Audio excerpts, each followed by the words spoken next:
Sir से request करता हूं कि वो सर आप अपना प्रेजेंटेशन दें, और किसानों की बहुत सारी है क्यूरियोसिटी, तो उसको आप अच्छे से सॉल्व कर पाएंगे इसमें। इसको चाहे इसी में रन कर लीजिए, चाहे हाँ कर देता हूँ।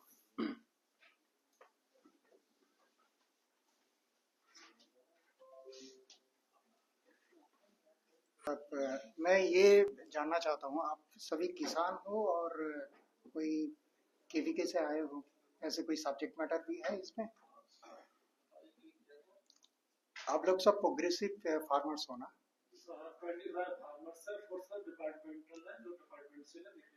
Okay okay. तो हम हार्दिक स्वागत करते हैं आप सभी का। कल तो आपने भ्रमण किया था ना पूरा फील्ड विजिट, ये कैसा लगा आप लोगों को? आपने क्या क्या देखा है फील्ड विजिट में? हाँ,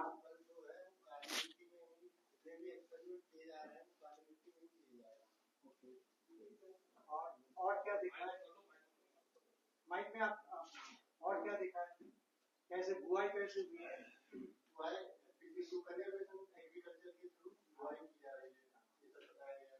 जीरो जीरो टिलेज जो है, जीरो टिलेज से ज्यादा गेहूँ, चना ऐसे बुआई हुई है, और ऐसे नॉर्मल जैसे खेती होते हैं उसमें से भी बुआई हुई है। तो आपने आपका अनुभव कैसा रहा जीरो टिलेज और नॉर्मल जैसे खेती होते हैं, आपका अनुभव कैसा रहा? कुछ खेत में आप अगर देखेंगे तो उसका थोड़ा सा पहले सोइंग हुआ था, जैसे 7 नवंबर 8 नवंबर में जो कंजर्वेशन प्लॉट है उसमें हुआ है, और बाकी सारा जो खेत है उसमें लगभग 18 से 20 नवंबर के बीच में ये बुआई हुआ है। तो आपका अनुभव कैसा रहा कंजर्वेशन जीरो टिलेज में इंस्टीट्यूट का अंदर जो बुआई हुई है और जो नॉर्मल में बुआई हुई है, इसमें दोनों में आपको अंतर लगा ना? इसके बारे में हम चर्चा करेंगे। तो मेरा जो टॉपिक है वो जो फ्रूट क्रॉप्स में कैसे खरपतवार नियंत्रण होता है। तो किसान भाइयों, जो कोऑपरेटिव फार्मर्स हैं और जो डिपार्टमेंट से आए हैं, ये मेरा अनुभव, जैसे हम जब किसान बंधुओं को डोज बताते हैं, उसका उसके अंदर जो केमिकल रहता है उसको ही बताते हैं। तो किसान बंधु वो डोज को देख करके उसके अंदर का जो केमिकल होता है वो उसको जानकारी मिल जाता है। ये थोड़ा सा ध्यान से सुनिए। लेकिन वो जब खरीदने के लिए जाते हैं उसी केमिकल का, उसी परसेंटेज का, उसी फॉर्मुलेशन का दूसरा कंपनी जो बिल्कुल मिलावट होते हैं वो उसको पकड़ते हैं। जैसे मेरा जो अनुभव है, मैंने देखा था क्लोरिनाफॉस प्लस मेटसल्फोनिल, ये हमने बता दिया, ठीक है, 160 ग्राम प्रति एकड़ में इसको डालना। किसान ने दिया, उन्होंने क्या किया, जो जहां से वो खरीद रहा था तो उनको धूम पकड़ दी।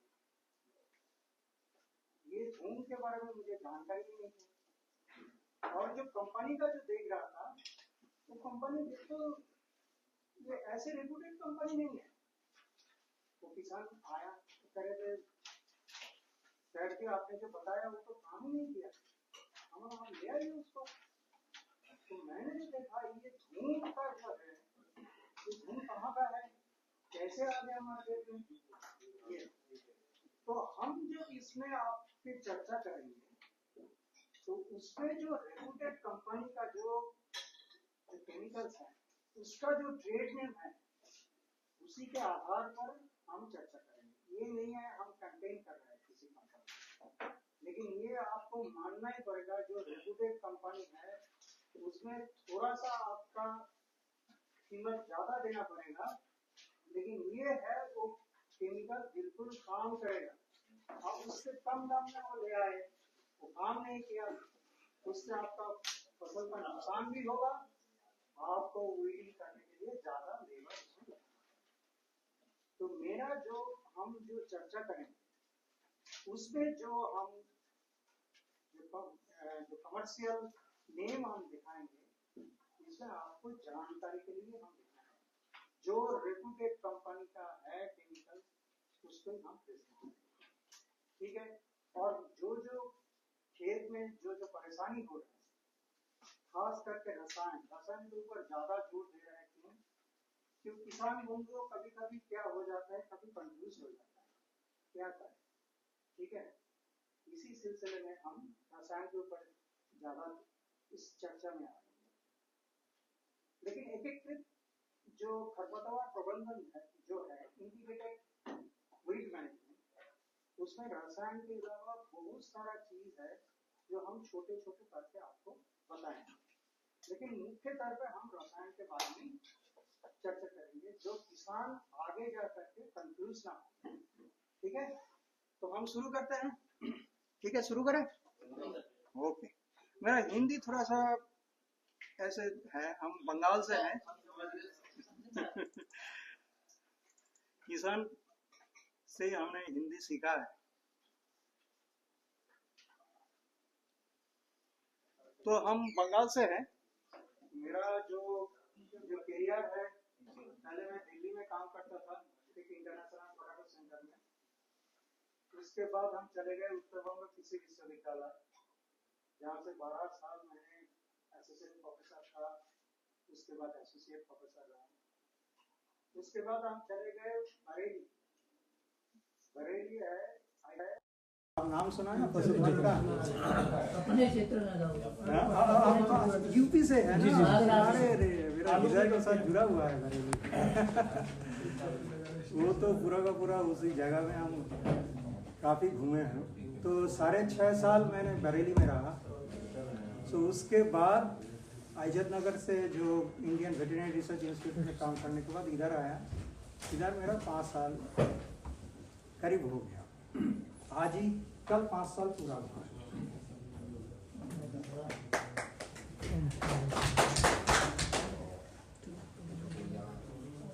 एक चीज हम आपको बताते हैं, खरपतवार प्रबंधन जब करेंगे, ये आप आपके मन में गांठ बांध लीजिए, जैसे हम खरपतवार का कोई बीज बनने नहीं देंगे। ये अगर आपके मन में गांठ बांध लिया और बीज नहीं बनने देंगे, तब आपको आप मान सकते हैं 80% खरपतवार आपका नियंत्रण हो जाएगा। लेकिन ये इतना सरल काम नहीं है बीज बन, क्योंकि एक किसान, एक प्रोग्रेसिव फार्मर्स जो है वो ठान लिया, ठीक है, मन में गांठ लिया, या हम इसमें बीज बनने नहीं देंगे। लेकिन किसी भी तरह से उस बीज आ जाए, वो आगे हम चर्चा करेंगे। इसलिए आपको जो प्रोग्रेसिव फार्मर्स है वो उस विलेज में ये प्रचार प्रसार करना है, ये हम सब लोग एक ही साथ खेत में खरपतवार ऐसे नियंत्रण करेंगे कि उसमें बीज नहीं होगा और बीज जमीन में नहीं आएगा। अगर बीज जमीन में आ गया तो 1 साल में जो बीज पड़ता है वो आपको लगातार 7 साल तक आपको उस खरपतवार को नियंत्रण करने के लिए रह जाएगा। तो इसको कहते हैं 1 year seeding is equivalent to 7 year woody. आपको 1 साल खरपतवार को छोड़ दिया, बीज बन गया, जमीन में आ गया, उस खरपतवार को नियंत्रण करने के लिए लगातार 7 साल का आपको प्रयास करना पड़ेगा। तो ये आप जान सकते हैं क्यों ये है। ये खरपतवार का जो बीज है उसका अपना एक चरित्र है। वो काफ़ी डोरमेंसी में चले जाते हैं, सुप्त अवस्था में चले जाते हैं, और गहराई में जब चले जाता है उसमें उसका अंकुरण नहीं होता है। जब आपने उसमें कॉर्सन कर दिया, जैसे प्राइमरी टिलेज बोलते हैं, सेकेंडरी टिलेज करते हैं, जब वो नीचे से मिट्टी ऊपर आ गया, ऊपर का मिट्टी नीचे चला गया, नीचे में जो बीज है वो ऊपर आ गया, ऊपर का जो बीज वो नीचे चला गया, तो नीचे का जो बीज है वो सुप्त अवस्था में था वो ऊपर आ गया, इसलिए आपने देखा होगा ये एक खरपतवार को आपने नियंत्रण कर लिया, दूसरे खरपतवार उसमें आ गया। ये कंजर्वेशन टिलेज में हम इसको चर्चा में करेंगे, ठीक है। तो इसीलिए आप बीज को बनने नहीं देंगे, क्योंकि आप देखिए खरपतवार का जो है, आपने सामा घास का एक जो पौधा है वो 7,000 से लेकर के 50,000 तक बीज पैदा कर सकता है। आप मान लीजिए, मैं दिखाता हूँ।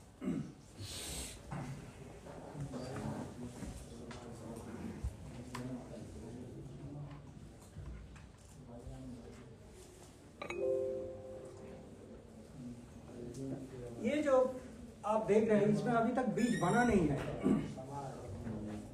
ये एक ही समा का पौधा है जो जमीन के है। तो इसमें आप जैसे देखेंगे, इसमें लगभग आपको 60 से 65 उसका जो टीलर बोलते हैं इसमें है। लगभग 52 से 55,000 सीड्स इस पौधे से, एक पौधे से बनते हैं। अगर किसान भाई हो, आप इस पौधे को ऐसे छोड़ देंगे, ठीक है, ये 55,000 बीज आपको जमीन में दे देगा। दूसरे साल उसका अगर मिट्टी के जब आप उसमें पडलिंग करेंगे, ये करेंगे, ये पूरा का पूरा पानी के पूरा खेत में चला जाएगा। तो जब भी आप खरपतवार प्रबंधन करेंगे उसके बाद आपको निगरानी होना चाहिए कि कौन सी खरपतवार इसमें चूक गया और कैसे ये बीज बन रहा है। तो बीज बनने से पहले जब भी फूल आ गया उसका उखाड़ करके फेंक दीजिए। जो भी एक का दो, मंडूसी का तो ये बहुत बड़ा प्रॉब्लम है। जो मंडूसी जैसे गुली डंडा जो चूक जाते हैं वो क्या है, एक उसमें हर्बिसाइड पड़ा नहीं है, दूसरे उसमें अंदर ऐसे क्षमता आ गया जो हर्बिसाइड से वो मरेगा नहीं, जिसको रेजिस्टेंस कहते हैं। तो इसको आप अगर छोड़ देंगे एक साल, ठीक है भाई, 4-5 ही तो पौधे हैं, उसका हमने छोड़ दिया, दूसरे साल वही हर्बिसाइड डालो, वो मरेगा नहीं। इसलिए जो खरपतवार आपके प्रबंधन से चूक हो रहा है उसको आप हाथ से उखाड़ दीजिए, नहीं तो स्पॉट ट्रीटमेंट कर दीजिए। अगर उसमें से मर सकता है हर्बिसाइड से मर सकता है, क्योंकि एक स्टेज के बाद हर्बिसाइड और काम नहीं करेगा। इसलिए हम हर वक्त बोलते हैं 2 से 4 पत्ते में आप डालिए, क्योंकि जब 5, 6, 7 पत्ते हो जाते हैं तो खरपतवार नहीं मरते हैं। अगर आप डोज बढ़ा देंगे तो आपका फसल जल जाएगा। समझ में आ गया? क्यों डोज बढ़ा देंगे तो फसल, आप ये गांठ मार करके चलिए, ये हर्बिसाइड जो रसायन हम बोलते हैं वो हर हालत में नॉन सिलेक्टिव है। कोई भी रसायन नॉन सिलेक्टिव होता है। नॉन सिलेक्टिव मीन्स इसका क्षमता फसल और खरपतवार दोनों को मारने का क्षमता है। लेकिन हम जो रसायन प्रयोग करते हैं सही समय पर प्रयोग करते हैं, सही मात्रा में प्रयोग करते हैं, और उसके लिए जो पानी लगता है सही पानी हम उसमें डालते हैं। अगर इसमें कुछ भूल चूक हो गया तब ये क्या करेगा, ये फसल को जला देगा। जैसा आपने मेट्रिबुजिन के बारे में देखा है, सिंकोर और टाटामेट्री जो होते हैं, अगर जमीन में ज़्यादा पानी है उसमें आप मेट्रिबुजिन डाल दिया, फसल को जला देगा। यूरिया के साथ मेट्रिबुजिन आप लोग पता नहीं करते हैं कि नहीं करते हैं, गेहूं में यूरिया के साथ इकट्ठा करके ऐसे आपने डाल दिया। देखते हैं किसी जगह में वो अच्छा काम कर रहे हैं, किसी जगह में वो पूरा फसल को जला दिया। इसमें क्या होता है, आप यूरिया के साथ जब उसको मिला रहे हैं, कुछ यूरिया दाना में वो ज़्यादा मात्रा में वो कोटिंग हो गया, कुछ में हुआ ही नहीं। तो इसलिए कुछ जगह में अच्छा काम करता है, कुछ जगह में वो फसल को जला दिया, कुछ जगह में हुआ है बिल्कुल काम ही नहीं किया। ये समझ में आ गया? तो ये है कोई भी हर्बिसाइड आप गांठ मार करके चलिए नॉन सिलेक्टिव है। नॉन सिलेक्टिव मीन्स ये दोनों फसल का पौधा और खरपतवार को दोनों को ही मार सकता है अगर सही डोज में, सही मात्रा में, सही वॉल्यूम में, सही समय में इसको आप इस्तेमाल नहीं करेंगे। इसके साथ साथ मैं और एक बताता हूँ, जो ये जो हमारा इंजीनियर साहब है ये तो लेंगे ही, तो कट नजल को इस्तेमाल करना है। चेतन आपने ले लिया? नहीं सर, हाँ, कल ये डिटेल्स में आपको बताएंगे बिल्कुल। फिर भी मैं बता देता हूँ, कट नजल आपको यूज करना है, नैपसैक स्प्रे यूज करना है, पावर स्प्रेयर यूज मत करना। इसके बारे में डिटेल्स वो बताएंगे। अगर कोन नजल जिसमें इंसेक्टिसाइड स्प्रे होते हैं वो अगर स्प्रे करेंगे तो बिल्कुल काम नहीं करेगा। पावर स्प्रेयर में करेंगे तो ड्रिफ्ट उड़ करके दूसरी जगह में खेत में चला जाएगा और दूसरी खेत में अगर उस दूसरी फसल का होगा उसको मार देगा। सर एक करेक्शन है, पावर स्प्रे को बोलिए जेट स्प्रे बोल दीजिए। हाँ? जेट स्प्रे बोल दीजिए। क्यों पावर? अच्छा वो पावर में हाँ, जेट बोल जेट स्प्रे, ठीक है, उसको जेट स्प्रे कहते हैं। ठीक है, हम आगे बढ़ते हैं जल्दी जल्दी। ये है सभी जो कट नजल का जो है, आपने देखा है कट नजल कैसे होता है। फ्लैट नजल भी कहते हैं, कट नजल भी कहते हैं, तो इसके बारे में डिटेल्स वो करेंगे। हाँ, ये आपको मैं बता देता हूँ, जब भी ये आपका सही कुछ नहीं है, ये मेट्रिबुजिन का है और इस तरफ सगुन का है, अटलांटिस का है। ये देखिए मेट्रिबुजिन, सगुन का नाम सुना है आपने? हाँ, सगुन में भी मेट्रिबुजिन है, अटलांटिस में मेट्रिबुजिन नहीं है। ठीक है, इसमें जो है इसमें पीला पड़ जाता है। ठीक है, अगर आपने अटलांटिस को जल्दी अप्लाई कर दिया तो इसमें ये होगा। मेट्रिबुजिन जैसे मैंने बताया, अगर पानी ज़्यादा होगा उसमें मेट्रिबुजिन अगर डाल देंगे तो ऐसी स्थिति आ जाएगा, पूरा का पूरा मर जाएगा। और सगुन में झटका देता है, ये तो सही बात है। सगुन टोटल अगर आप अप्लाई करेंगे वो झटका देगा। सगुन का अगर पैकेट में आप देखेंगे उसमें 2111 लिखा हुआ है। ये 2111 का आपको मालूम है क्यों लिखा हुआ है? नहीं सर। हाँ, 2111 उन्होंने जानबूझकर लिखा है। 21 दिन में आपको पानी देना है और 21 दिन पानी देने के बाद उसके 11 दिन के बाद सगुन का अप्लाई करना है, इसलिए उसमें 2111 लिखा हुआ है। ये सगुन के अलावा बाकी जो जो रसायन है वो भी इसको फॉलो करता है, 2111। ठीक है, तो मैं जल्दी आ जाता हूँ।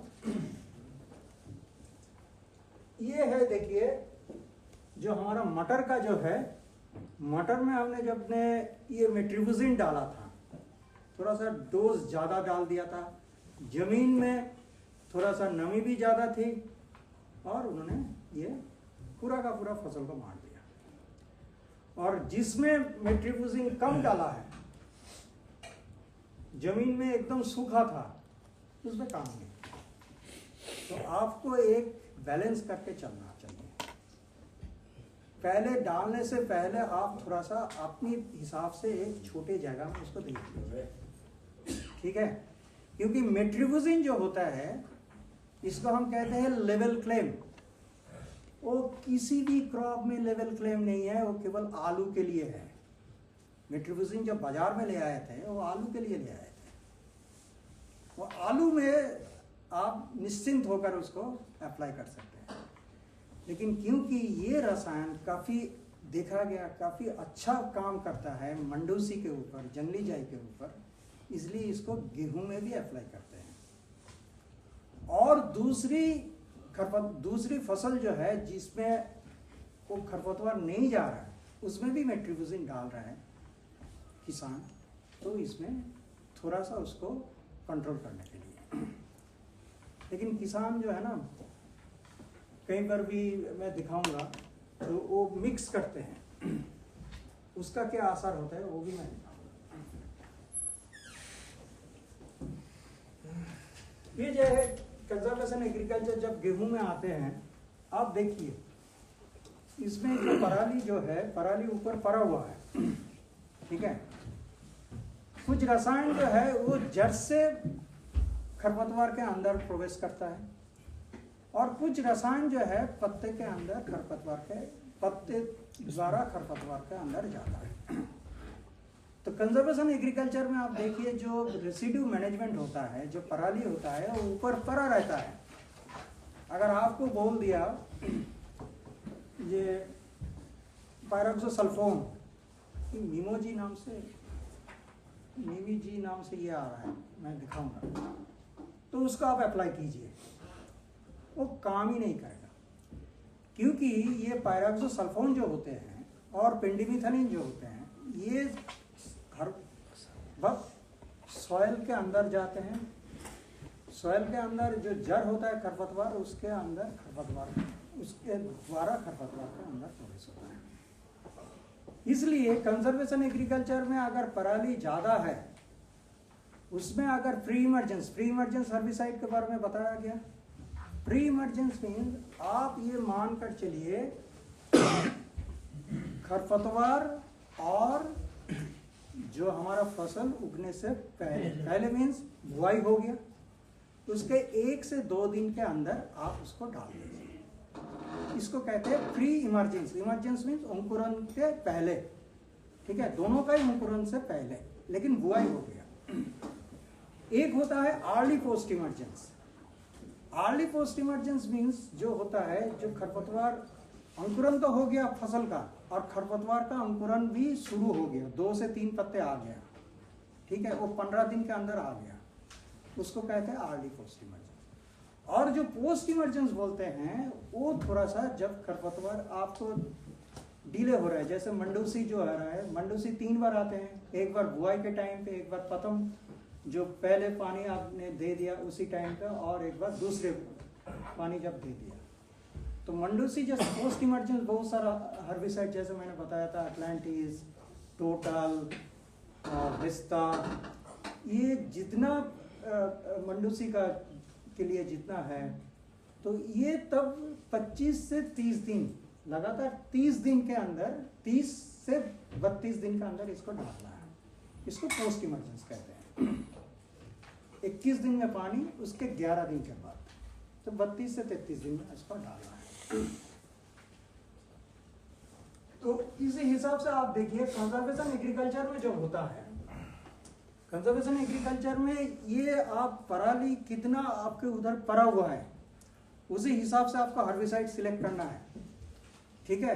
पराली ज़्यादा है, रेसिड्यू ज़्यादा है, तो वो क्या करेगा, आपने स्प्रे तो कर दिया लेकिन वो ज़मीन के अंदर नहीं जाएगा। तो ज़मीन के अंदर जब नहीं जाएगा वो खरपतवार को नहीं मार पाएगा। इसलिए आपको बताया गया जो हाँ प्री इमर्जेंस डाल दीजिए, पायरोक्सोसल्फोन काफ़ी अच्छा है, काम करता है, 60 ग्राम पर एकड़ से हिसाब से उसको डाल दीजिए। लेकिन वो कौन सी स्थिति में अच्छा है, जिसमें आप जमीन को अच्छी तरह से प्राइमरी टिलेज, सेकेंडरी टिलेज, एकदम भुरभुरा मिट्टी करके उसमें आप बुआई कर दिया, थोड़ा सा नमी उसमें है, उसमें आप पायरोक्सोसल्फोन डाल सकते हैं। लेकिन इस कंजर्वेशन एग्रीकल्चर में अगर आप पायरोक्सोसल्फोन पहले डालेंगे जिसमें पराली ज़्यादा है तो नहीं होगा। लेकिन जिसमें पराली बिल्कुल कम है, जो पिछली फसल का जो नारा है वही खाली खरा है और बाकी में पराली नहीं है, उसमें भी डाल सकते हैं। क्योंकि आप ये सोच कर चलिए जो आपका जो रसायन है वो मिट्टी में जाना चाहिए, ठीक है, जो प्री इमर्जेंस हर्बिसाइड बोलते हैं। ये देखिए मैंने जो बोल रहा था, ये आप जो प्रोग्रेसिव फार्मर्स है, मान करके चलिए कि हाँ हम इसको गांठ मान लिया, इसको हम बीज बनने नहीं देंगे। लेकिन जब आप ये कंबाइंड हार्वेस्टर से आप करते हैं ना हार्वेस्टिंग, नहीं आपसे बताते हैं। वहाँ पर कंबाइंड नहीं है, कम है एक्चुअली क्या है कि जो है ना कम यूज करते हैं। लेकिन जहाँ पर कंबाइंड हार्वेस्टर धान में भी आप करते हैं तो सेम ये सभी में नहीं, धान में तो जैसे कोई पानी भरा हुआ है वो तो फिर कंबाइन हार्वेस्टर चलता है, और नहीं है वहाँ तो समतल है, क्योंकि रेट नहीं अच्छे मिलते कंबाइन हार्वेस्टर के। रिपर वगैरह भी नहीं चलता है? रिपर तो चलता होगा, रिपर बेंडर तो होता है। धान गेहूं का जो एग्रोवेस्ट होता है वो चारे के चारे के लिए चारा के लिए सूखा चारा बना कंबाइंड कम उपयोग हो रहा है, ज्यादा हाथ से करके, इसलिए स्ट्रॉ वगैरह का प्रॉब्लम थ्रेशिंग करके। लेकिन कुछ कुछ जगह में आप जाएंगे कंबाइंड हार्वेस्टर का एक जो इधर सर को सुन लीजिएगा, सर से सुन। कंबाइंड हार्वेस्टर अगर धान में भी होगा, ये आप कंबाइंड हार्वेस्टर का देखिए, आप क्या देख रहे हो, ये तो काट तो रहा है, फोटो देख रहा है, इसमें आपको क्या नजर आ रहा है? ये कोटिंग करके नहीं फैला देता है। फैला दे। ये देखिए पीछे से इसका जैसे धूल निकल रहा है, पीछे से जो धूल निकल रहा है, दैट मीन्स वो थ्रस्ट, एक विंड का थ्रस्ट आता है। जो बीज आपके खेत में है वो बिल्कुल लाइट होता है, ठीक है, वो इस धूल के साथ पूरा वितरित हो जाता है पूरा आपका खेत में, दूसरे का खेत में, तीसरे किसान भाई के खेत में, ये चलता है। इसलिए आपको ये लगा है जो पिछली बार तो मेरे खेत में तो ये सामा घास, ऐसे वाला सामा घास तो नहीं था, गुली डांडा तो नहीं था, इस बार कैसे आ गया? अगर आप कंबाइंड हार्वेस्टर चला दिया, किसी 1, 2, 3 किसान के खेत में कोई भी बीज बन गया तो बीज पूरा का पूरा फैल जाएगा। इसलिए मैं बोल रहा हूँ, ये गांठ अगर एक किसान अपने मन में बांधे तो इसमें काम नहीं होगा। आपको उस गांव में सभी किसान को आपको ये प्रेरित करना पड़ेगा जो हम इसमें बीज बनने नहीं देंगे, तभी ये होगा। कंबाइंड हार्वेस्टर चला गया तो बीज पूरा का पूरा फैल जाएगा, ठीक है, ये एक कारण है।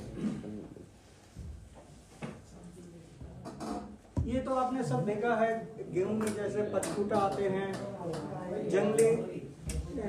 जंगली मरीच, पचकूटा, ये सब अभी अभी डॉक्टर सोनी ने आप लोगों को बताया।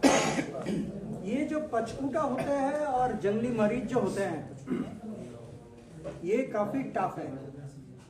ये जो हमने जो बताते हैं ना, ऑलमिक्स, विस्ता, इसमें ये नहीं जाते हैं।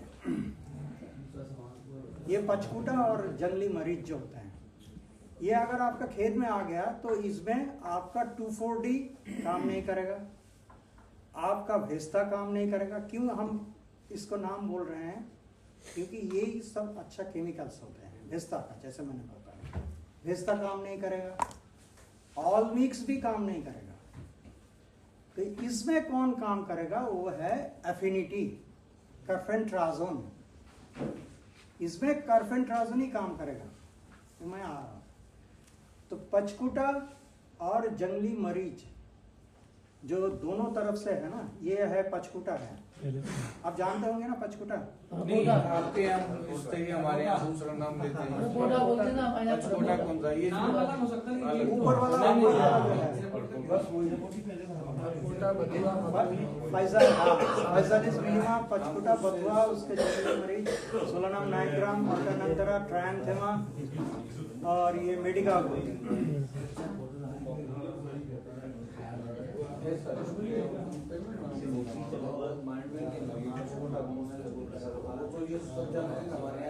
इसके बाद जो होता है दूसरा लेगा, दूसरा अरे दूसरा हाँ, इधर सर से डिस्कस कर लीजिए। वो बड़ी वाली रसबेरी जो होता है, हाँ, उसी का जंगली। ये हिरणखुरी भी काफी ज्यादा होता है। उसके बाद जंगली पालक, ये भी आता है। उसके बाद अब मंडूसी, गुल्ली डंडा तो है ही, जंगली जई है। उसके बाद इसको जैसे घिसिया सैडिवा का क्या बोलते हैं, पता नहीं इसको क्या, गोलगा क्या बोलते हैं, हाँ? घिसिया, आखरी। मकरी। तो ये सब गेहूं के अंदर आपको दिखाई देगा, ठीक है। अभी आ जाता है रसायन के बारे में, थोड़ा सा जल्दी चर्चा करें। ये मैंने आपको इसके अंदर का जो केमिकल्स है इसके बारे में भी मैं बोल रहा हूँ। और ये जो मैंने पहले भी आपको बता दिया, क्योंकि हम किसी कंपनी का ना एडवर्टाइजमेंट नहीं कर रहे हैं, लेकिन किसान भाई एकदम बिल्कुल जो होते हैं, जब भी किसी दुकान में जाते हैं वो अपने आप पकड़ लेते हैं। उसके अंदर ये केमिकल नाम का होगा, लेकिन वो मिलावटी केमिकल होता है। ये देखिए जैसे भेस्ता होता है, इसके अंदर क्लोरिनाफॉस प्लस मेटसल्फ्यूरन, इसमें टॉपिक होता है, इसके जैसे एक्सेल, ये सब नाम आपने सुना है ना। एक्सेल जैसे मंडूसी के लिए यूज होता है। टॉपिक जैसे क्लोरिनाफॉस, ये भी आपका मंडूसी के लिए यूज होता है। टाटा मेट्री, सेंकोर, ये मेट्रीबुजिन का होता है, आलू के लिए होता है, ये गेहूं के लिए होता है, ठीक है। देन टोटल में क्या क्या है? टोटल में है आपका सल्फोसल्फ्यूरन प्लस मेटसल्फ्यूरन, ठीक है। इसके बाद नीचे जो है सगुन है, लीडर है, देन एसेप्टेन है, वो भी सेम है। लीडर मीन्स उसमें जो होता है सल्फोसल्फ्यूरन, ठीक है। आपको मैंने दूसरी स्लाइड में ये पता चल जाएगा क्यों मैंने इसको दिखा रहा हूँ। अल्ट्रा डीप है, जो एल्ग्रिप कहते हैं, अटलांटिस है। इसमें जो पर एकड़ का डोज है ये आपने मैंने बता दिया। और मेट्रीबुजिन के अलावा बाकी सभी जो है ये पोस्ट इमरजेंस है। 21-11, ठीक है, पहले पानी उसके 11 दिन के बाद। मेट्रीबुजिन जो होता है, टाटा मेट्री और सेंकोर जो होता है, वो थोड़ा सा प्री इमरजेंस में अच्छा काम करता है। ऐसे नहीं है वो पत्ते के जो है ना, खरपतवार का जो पत्ता है उसके अंदर भी जाता है, लेकिन ये थोड़ा सा ज़्यादा अच्छा काम करता है प्री इमरजेंस में।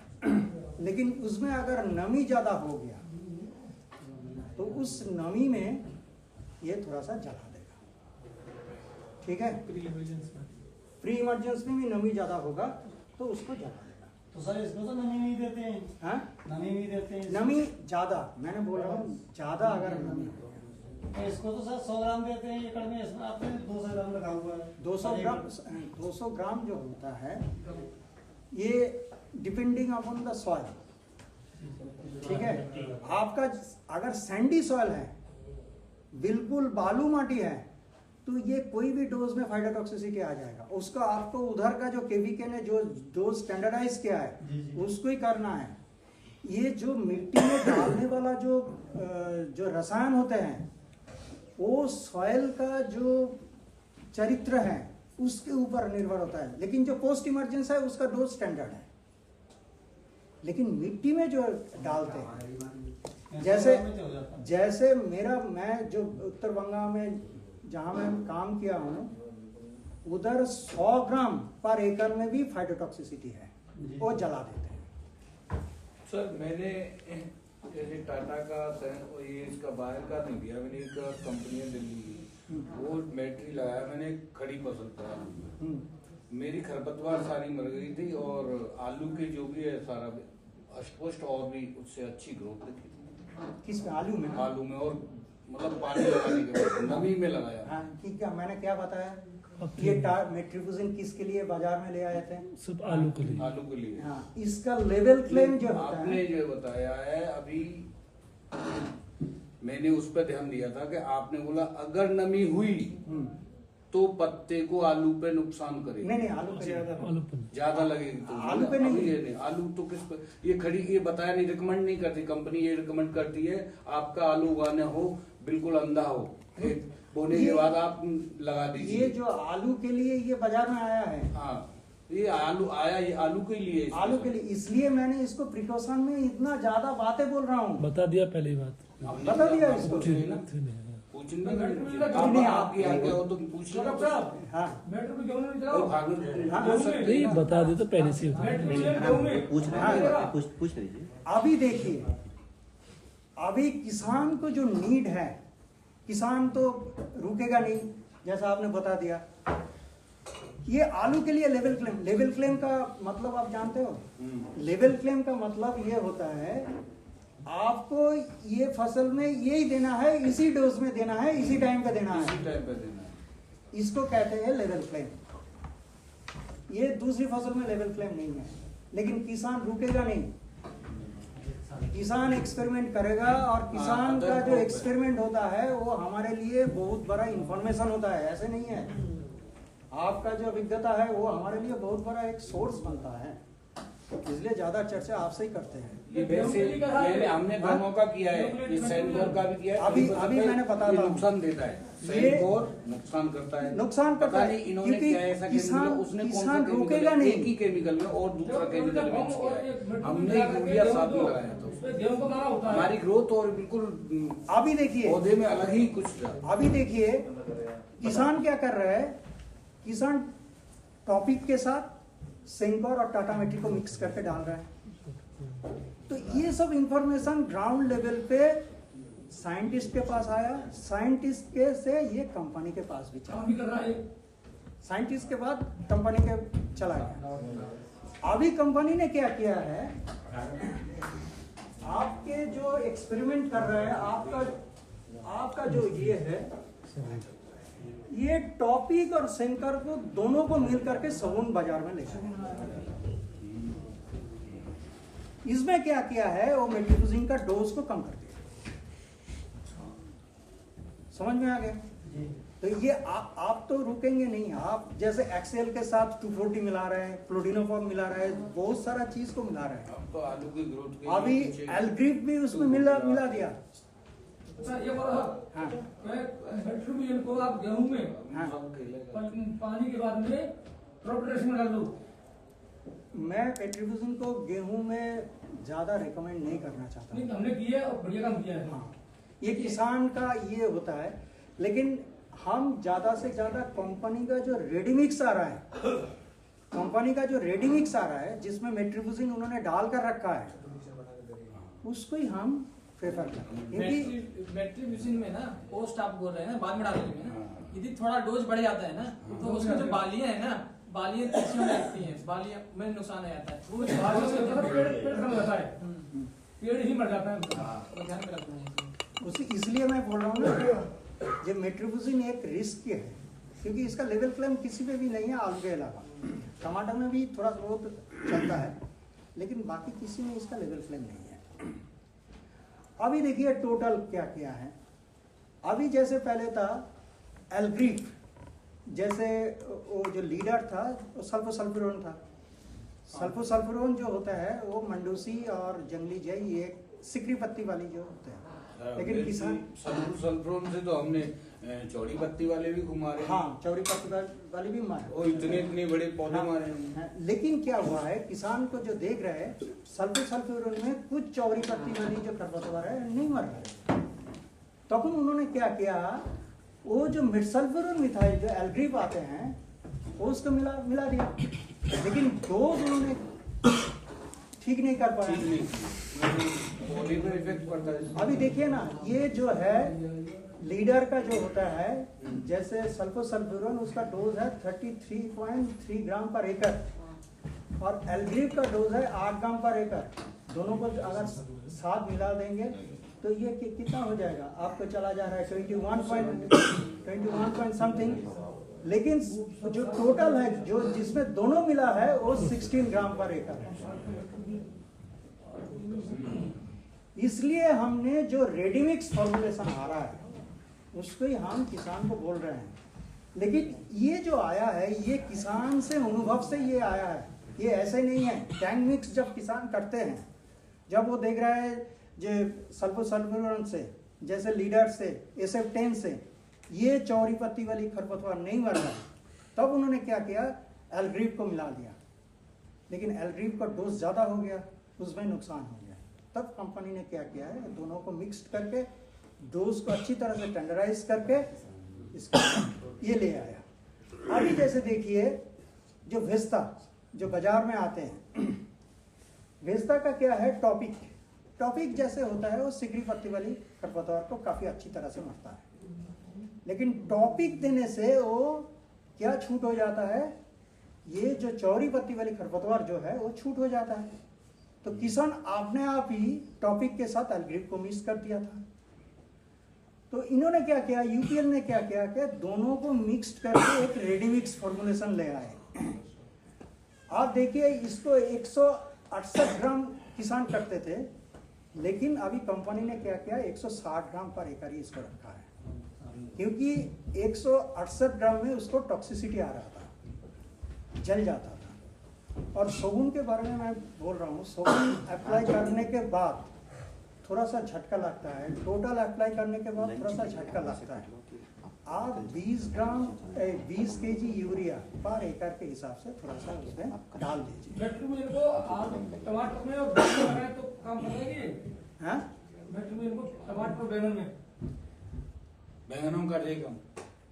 देखिए मेट्रिबुजिन और क्या, वो हार्ड होती है लीफ उसकी, इसकी तो बहुत सॉफ्ट होती है। मेट्रिबुजिन अरे लगा के देखिए मैंने, मेट्रिबुजिन में लगा के देखिए प्रैक्टिकली है। मेट्रिबुजिन मैं बोलूँगा खाली आलू में ही आप इस्तेमाल कीजिए। और मेट्रिबुजिन अगर इस्तेमाल करते हैं तो जो रेडीमिक्स फॉर्मुलेशन आ रहा है उसको आप इस्तेमाल कीजिए।